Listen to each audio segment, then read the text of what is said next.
पोलिसवाले काय करू शकत नाही. माझ्या घराची गाडी उडवायचा प्रयत्न केला, काय चौकशी झाली पोलिसांकडून? काहीच झाली नाही. मग तुमचं हे आलंय तर मग सामान्य जनतेला काय न्याय देणार पोलीस?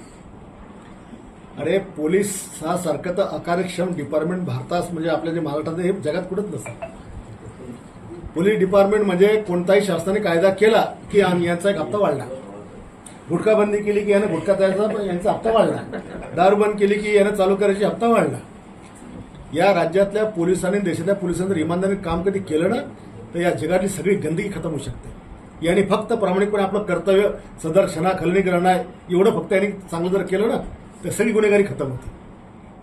ना दारू राहत, ना गांजा राहत, ना चेज राहत.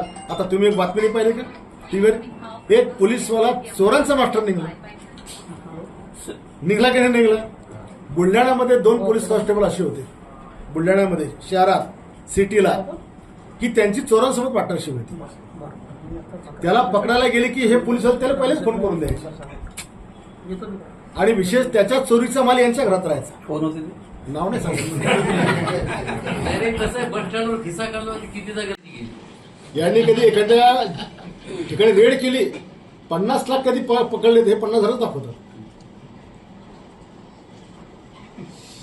राज्यात मध्ये खरोखर या देशातल्या पोलिसांनी इमानदारीने जर काम कधी केलं, याने कधी म्हणलं नाही 1 वर्ष फक्त मी काहीच हरामीपणा करणार नाही, इमानदारी ड्युटी करीन, तर सगळे सुतासारखे सरळ होऊन जातील.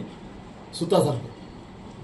मला असं वाटतं की पोलिसांच्या बद्दल असं बोलणं योग्य नाही आहे आणि मी स्वतः शिंदे साहेबांना सांगणार आहे की त्यांना कडक समज द्या. हे असं चालणार नाही, हे योग्य नाही आणि वारंवार जर ते असं बोलत असतील तर त्याच्यावर ॲक्शन घेतली जाईल.